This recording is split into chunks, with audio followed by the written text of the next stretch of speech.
Hello friends. मैं हूं दीपक और मैं फिर से एक और मज़ेदार कहानी के साथ आपके साथ हूं। दोस्तों, अगर अभी तक आपने मेरे यूट्यूब चैनल किस्से कहानियां और किस्सा गोई को सब्सक्राइब नहीं किया है तो प्लीज़ इसे सब्सक्राइब कीजिए और बेल आइकन को ज़रूर प्रेस कर दीजिएगा, जिससे कि मेरी हर सुनाई हुई नई कहानी का नोटिफिकेशन आपको समय पर मिल सके। आज की कहानी एक हास्य कहानी है जिसका नाम है जेलर का रोमांस। इसके लेखक हैं अनंत गोपाल शेवड़े। तो मुलाहिजा फरमाइए आज की कहानी जेलर का रोमांस। रोमांस किसे कहते हैं, यह मूलचंद जेलर को तब मालूम हुआ जब उनकी जेल में 6 फ्रीडम फाइटर्स का एक जत्था जेल काटने आया। सन 42 के आंदोलन का जमाना था। जेलों पर जैसे सुराजी कैदी टूट पड़े थे। जेल के कर्मचारियों की बड़ी मुसीबत थी। जब देखो तब अंग्रेजों, भारत छोड़ो और वंदे मातरम के नारे लगते। बात बात पर जेल के कानूनों को लेकर हाकिमों और राजनीतिक कैदियों के बीच झगड़ा हो जाता। डिसिप्लिन कायम रखना जान पर आफत थी। इन पॉलिटिकल कैदियों की सुनो तो जेल का एडमिनिस्ट्रेशन चौपट, और न सुनो तो बाइकॉट, भूख हड़ताल, दंगा फसाद वगैरह वगैरह। लेकिन जेलर मूलचंद कोई कच्ची गोली से खेलने वाले अफसर नहीं थे। जेल की नौकरी करते करते 18 साल बीत गए थे। सन 30 का आंदोलन भी उन्होंने देखा था।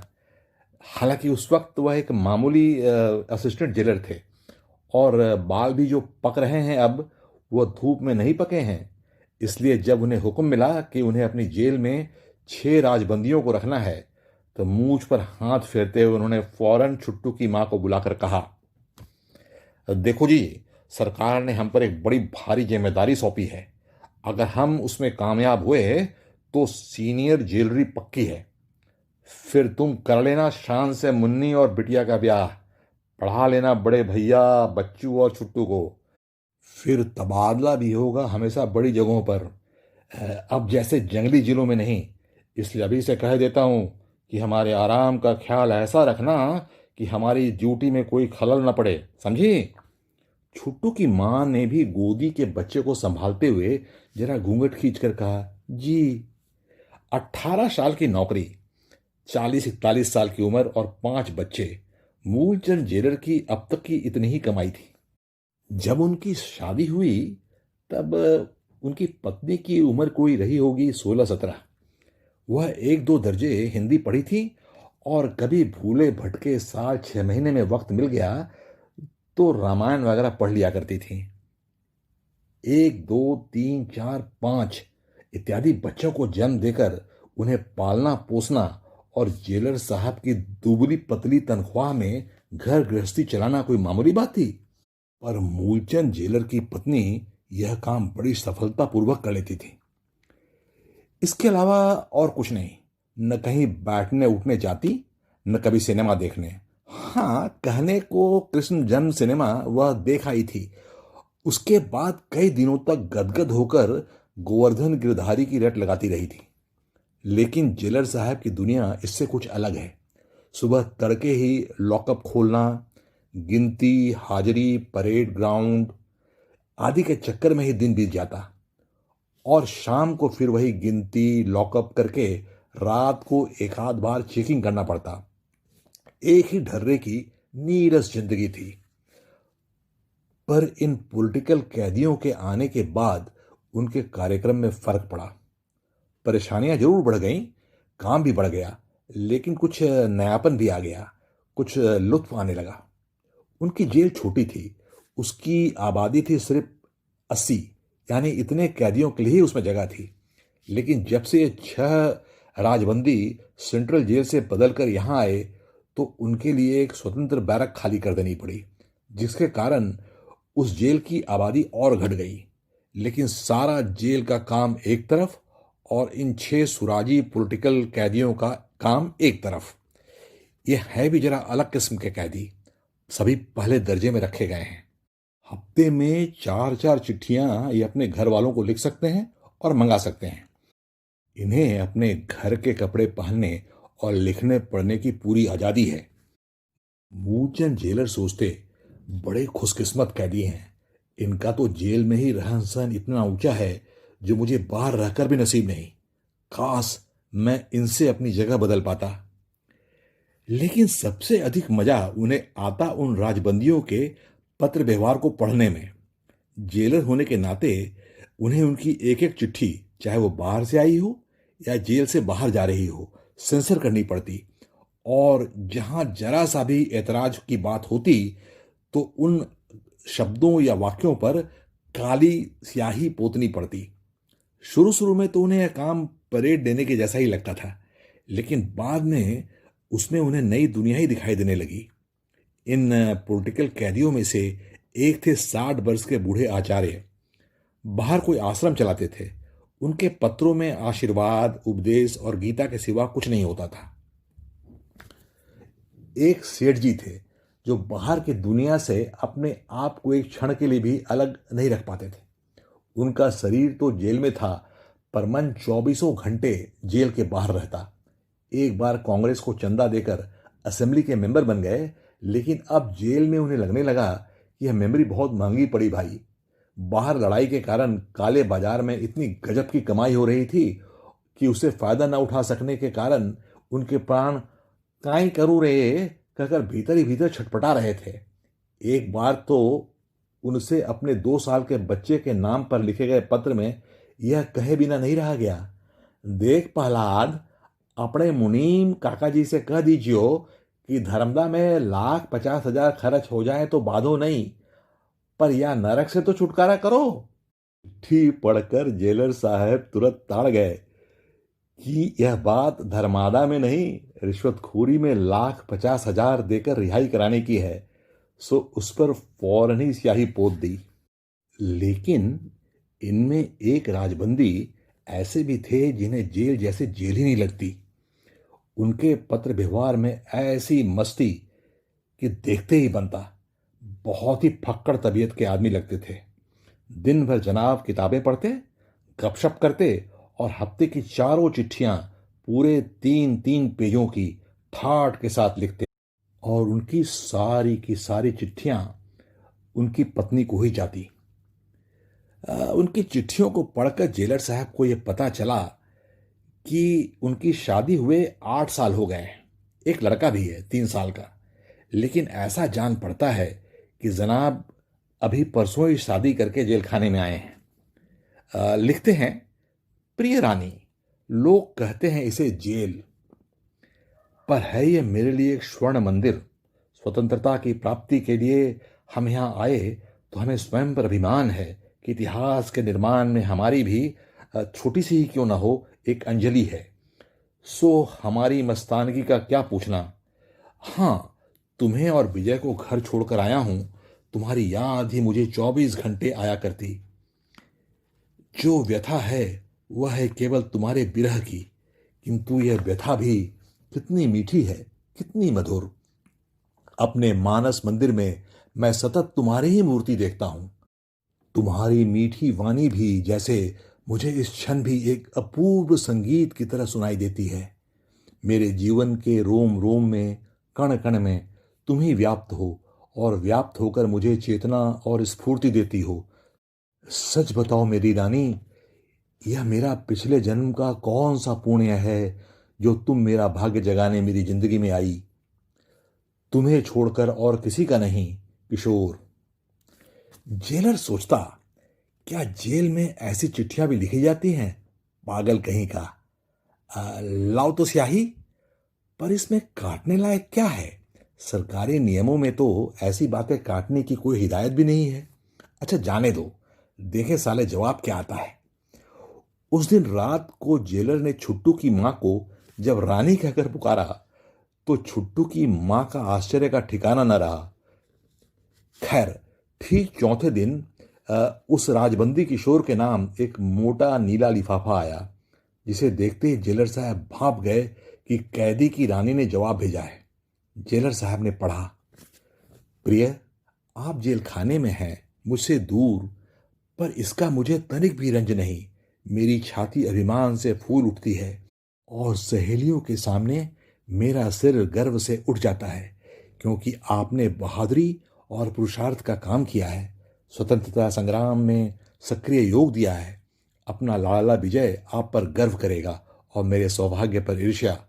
हाँ, बिरह व्यथा तो है ही, भावनाओं के आवेग को कैसे रोका जाए। पर आप ठीक कहते हैं प्रिय, इस व्यथा में भी कितना माधुर्य है। 8 वर्ष पूर्व मैंने आपके और आपने मेरे गले में मोगरे के फूलों की माला डालकर एक दूसरे को प्यार के बंधन में जकड़ लिया है।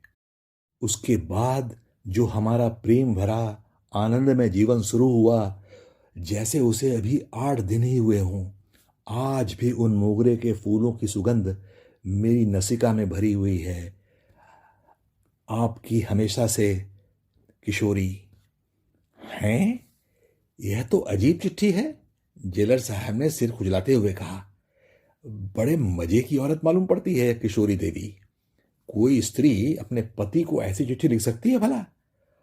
उन्हें आज तक यह ख्याल ही नहीं था। मन ही मन बोले, यार अपनी शादी तो बेकार ही रही। शादी करना और प्रेम करना तो ये नौजवानों से सीखो। कम बख्त हैं तो जेल में, पर लिखते ऐसे हैं जैसे स्वर्गलोक में रह रहे हों। वाह रे पट्टे। पर हमें छुट्टू की माँ ने तो ऐसी चिट्ठी कभी नहीं लिखी। जेलर साहब ने दुखी होकर अपने आप से शिकायत की। हाँ, बस उस बेचारी का भी क्या दोष, आखिर वह पढ़ी ही कितनी है। पर मैंने ऐसी चिट्ठी भी तुझे कहाँ लिखी, जबकि मैं तो मैट्रिक पास हूं। जेलर साहब मन ही मन दुखी होते रहे। एक बार किशोरी देवी ने अपने पति को लिखा, तब शायद उनका लड़का बीमार था।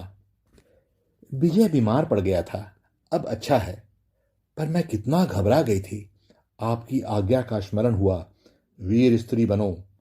आज जो दुश्चिंता मुझे भोगनी पड़ती है, वह क्या इस अभागे देश के लाखों हजारों घरों में विद्यमान नहीं है, जिनके पुरुष या तो जेलों में सड़ रहे हैं या लड़ाई के मैदान में लड़ रहे हैं।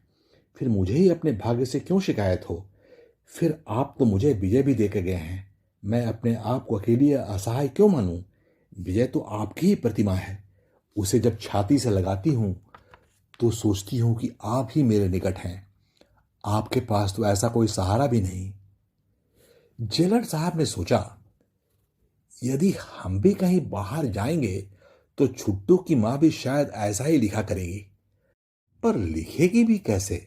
वह तो बेचारी चिट्ठी लिखना जानती ही नहीं। नहीं, उसे थोड़ा बहुत चिट्ठी लिखना सिखलाना ही चाहिए। मुन्नी और बिटिया ब्याह के बाद अपना अपना घर बसाएंगी और लड़के भी पढ़ लिख कर नौकरी करने यहां वहां चले जाएंगे। फिर हम दोनों एक दूसरे के लिए ही तो रह जाएंगे। ऐसी हालत में यदि मैं बाहर गया या छुट्टू की मां मायके गई तो नहीं नहीं, चिट्ठी के तो लुत्फ ही कुछ और हैं। समय बीता और इस तरह ना जाने कितने पत्र आए और गए। जेलर साहब यह भूलने लगे कि इन पत्रों को उन्हें सेंसर करना है। वह इन चिट्ठियों की प्रतीक्षा इस तरह करने लगे जैसे यह सब पत्र व्यवहार उन्हीं का चल रहा हो। बार बार कह उठते, यार सचमुच हम बदकिस्मत इस दुनिया से एकदम अछूते ही रह गए। खैर, देर हो गई, लेकिन अब भी कोई बात नहीं, ईश्वर ने चाहा तो। जेलर साहब ने एक दिन छुट्टू की मां से कह ही डाला, भाई मैंने तो आज 4 महीने की छुट्टी के लिए दरखास्त दे दी है। क्यों? अभी छुट्टी लेकर क्या करोगे? मुन्नी का ब्याह होगा तब लेते। अरे तब की तब देखी जाएगी। 6 साल से छुट्टी नहीं ली और इन सुराजी कैदियों के काम ने तो ऐसा परेशान कर डाला कि कुछ दिन बगैर आराम किए मैं आगे काम नहीं कर पाऊंगा। इसलिए सोचा कि जरा सफर कराऊं। मैं भी साथ चलूं? नहीं तो बड़ी तकलीफ होगी। पर ये बच्चे। तुम कैसे चल सकोगी रानी? जेलर साहब ने मुस्कुराते हुए कहा। अपनी धर्मपत्नी के मुंह से तकलीफ शब्द सुनकर उनकी बाँछें खिल उठी। वह शायद यही बात है जिसे राजबंदी बिरह व्यथा कहता था। आखिर हमारी रानी भी कम नहीं है। वे बोले, अब बच्चों की देखभाल तो करनी ही होगी, इसलिए तुम्हारा जाना नहीं होगा। लेकिन मुझे तकलीफ होगी जरूर। तुम्हें छोड़कर इतनी दूर इतने दिनों के लिए जा रहा हूं ना। नहीं नहीं, मैं सारी तैयारी अच्छी तरह से कर दूंगी। बिस्तर, कपड़े, खाने का डिब्बा, सुराही, कोई तकलीफ नहीं होगी। हाँ, जाते ही राजी खुशी की चिट्ठी जरूर भिजवा देना। जेलर साहब की पत्नी ने कहा। छुट्टू गोदी में रो रहा था और बच्चू मां का आंचल खींचकर रोटी मांग रहा था। अच्छा, चिट्ठी की भी इसे याद है। एक हफ्ते के अंदर ही छुट्टी मंजूर हो गई, क्योंकि अब कोई सुराजी कैदी उनकी जेल में नहीं था। सेठ जी के धर्मादा का पुण्य शायद काम आ गया था और आचार्य जी की हेल्थ के कारण उन्हें छोड़ दिया गया था। एक दो आदमी यूं ही छोड़ दिए गए थे और वो जो मनचला युवक किशोर था, उसे फिर से सेंट्रल जेल में भेज दिया गया था। इसलिए जेल विभाग के आईजी ने जेलर साहब की दरखास्त फौरन मंजूर कर ली। तो मूलचंद जेलर का सारा परिवार आज उनकी तैयारी करने में जुटा हुआ है। मुन्नी मां के साथ चूल्हे के पास बैठकर पूरी सब्जी बना रही है। बिटिया बताशे खिलाकर छुट्टू का रोना बंद करने की कोशिश में है और बड़ा भैया बिस्तर बांधने में बाबूजी की मदद कर रहा है। टिफिन कैरियर, जिसके 4 डिब्बों में से एक गायब है, सुराही, बिस्तर, ट्रंक जिसका रंग उड़ गया है, छड़ी, छाता, सब बिल्कुल तैयार। टांगे पर सामान लद गया है। तभी मूलचंद जेलर ने अपने दिल से दिल ही दिल में पूछा, कहीं वो भारी तो नहीं हो रहा है? गला न रुंध जाए, इसलिए पहले से ही लौंग मुंह में डाल ली है। हालांकि इस उम्र में आंसू बहाना कुछ ठीक नहीं लगता, फिर भी उन्होंने रुमाल रख लिया है। उनके पैर भारी से मालूम पड़ने लगे। अपनी धर्मपत्नी की तरफ प्यार से देखते हुए उन्होंने कहा, अच्छा, जाता हूं। बाबूजी, मेरे लिए गेंद लाना, बच्चू ने कहा। अब मेरे लिए हॉकी स्टिक, बड़े भैया ने फरमाया। हमें पीपी करने वाली गुड़िया, बिटिया का हुक्म था। छुट्टू तो मां की गोदी में था, रोने से उसे फुर्सत ही कहां। और मुन्नी अब जरा सयानी हो गई थी, इसलिए बच्चों की तरह मांगना अब उसे ठीक नहीं लगता था। वह कुछ सोचकर भी चुप रही। मुन्नी के लिए हम साड़ी लाएंगे, जेलर साहब ने कहा। लेकिन इस सब कलरों में जेलर साहब के कान श्रीमती जी की वाणी सुनने के लिए उत्सुक थे। जाते ही चिट्ठी जरूर भेजना, वह बोली। चिट्ठी? शाबाश! जेलर साहब का दिल प्रसन्न हो गया। यही तो असली बात है। बाल बच्चों की चिल्लपौं में भी उनकी धर्मपत्नी असल चीज नहीं भूली। वह उनके लिए परम संतोष की बात थी। रुमाल की जरूरत नहीं पड़ी और जेलर साहब जल्दी जल्दी कदम बढ़ाकर टांगे में बैठ गए। पहला मुकाम महीने भर के लिए छोटे भाई के यहां था, जो एक तहसील में पुलिस का दारोगा था। वहां की बड़ी से बड़ी दुकान पर जाकर मूलचंद नीले रंग के लेटर पैड और लिफाफे खरीद कर ले आए, जिन पर गुलाब के फूल छपे हुए थे। पहली चिट्ठी लिखने में ही जेलर साहब को 3 दिन लग गए। जितना काम आसान सोचा था, उससे कहीं ज्यादा मुश्किल निकला। आखिर आदत भी तो कोई चीज है। अब तक जेल खाने के कागजों पर दस्तखत फटकारने के सिवाय उन्होंने और यही क्या था। शब्द नहीं आते थे, आते आते रुक जाते थे, काफी काट पीट करनी पड़ती थी। पसीना तो खैर आता ही था। लिखावट भी इस तरह की होनी चाहिए कि उनकी रानी की समझ में तो आ जाए। जब डाकिये ने एक मोटा लिफाफा जेलर साहब के घर पर दिया, तो उस पर गुलाब का फूल देखकर बड़ा भैया पुकार उठा, अम्मा, किसी के ब्याह का निमंत्रण आया है लगता है। मुन्नी बोली, अरे नहीं अम्मा, बाबूजी की चिट्ठी है। जेलरनी आटा गूंद रही थी। बीच बीच में चूल्हे में फूंक मारती जाती थी। निर्विकार भाव से बोली, क्या लिखा है? मुन्नी बोली, मैं पढ़ूं? बड़ा भैया बोला, नहीं नहीं, मैं पढ़ूंगा। बिटिया क्यों पीछे रहने लगी, हम भी तो पढ़ सकते हैं। चल चल, बड़ी आई पढ़ने वाली, बड़ा भैया कर्कश स्वर में बोला, पहले अपना पाठ पढ़। बड़ा भैया था तो मुन्नी से छोटा, पर लड़का था, इसलिए चिट्ठी पढ़ने का अधिकार जमा बैठा। पढ़ने लगा। प्रिय रानी। हैं? क्या पढ़ता है रे पागल? मां चिल्लाकर डांटने लगी। चल मुन्नी, तू पढ़। दे चिट्ठी उसको। मुन्नी ने बड़े भैया के हाथ से चिट्ठी खींच ली। हाँ अम्मा, पहले इसमें प्रिय शब्द लिखा था, फिर बाद में काट दिया है, रानी भी काट दिया है, सिर्फ लिखा है छुट्टू की माँ। हाँ ठीक है पढ़, माँ बोली। चिट्ठी पढ़ी जाने लगी और जेलर साहब के परिवार के सब लोग चूल्हे के आसपास बैठकर चिट्ठी सुनने लगे। जब से यहां से चला हूं, ऐसा जान पड़ता है कि कोई चीज घर पर छोड़ आया हूं। बड़ा भला भला सा लगता है। क्यों री मुन्नी, तैयारी में कौन सी चीज भूल गई? ट्रंक में तो तूने ही सामान रखा था ना, माँ ने पूछा। हाँ माँ, पर बिस्तर तो बड़े भैया ने बांधा था, कहीं कंबल रखना तो नहीं भूल गया? ठंड के दिन है, बाबूजी कहते थे कि कंबल कितने महंगे हैं, दो में तो चौथाई तनख्वाह ही उड़ गई। अच्छा चल आगे पढ़, माँ बोली। मुन्नी आगे पढ़ने लगी। दिल भारी भारी सा लगता है, कुछ सूझता नहीं, खाने को तबीयत नहीं करती। हाय राम, वहां जाकर तो इनकी तबीयत खराब हो गई, जेलरनी बोली। मुन्नी ने आगे पढ़ा। लगता है चारों तरफ अंधेरा हो और बहुत दूर एक आशा का दीपक दिखाई दे रहा हो। यह आशा कौन है रे मुन्नी? जेलरनी के कान खड़े हो गए। होगी कोई। मुन्नी को चिट्ठी में अब दिलचस्पी आ रही थी और अब वह पढ़ने के बीच में कोई बाधा नहीं चाहती थी। ऐसा लगता है कि मैं मरुस्थल में हूं, नीचे आग ऊपर आग, पैर जलते हैं, दिल में भी आग है, पर घर की याद करके दिल को ठंडक पहुंचाने की कोशिश करता हूं। सुबह उठते ही देखा उषा के मुंह पर लाली छाई हुई है और वह कोमल किरणों को जन्म दे रही है। हाय राम, ये उषा तेरी चाची जी के जीजा जी की लड़की है। उसकी तो अभी उम्र ही क्या है, 15 भी तो मुश्किल से पूरे हुए होंगे। मूलचंद जेलर की पत्नी को अपने पति का पत्र पढ़कर बहुत दुख हुआ। फौरन उसने बड़े भैया से जवाब लिखवाया। छोटू के पापा, आपकी चिट्ठी मिली और मिलने के बाद अच्छी तरह से पढ़ी। उससे मालूम हुआ कि आपको बहुत तकलीफ है।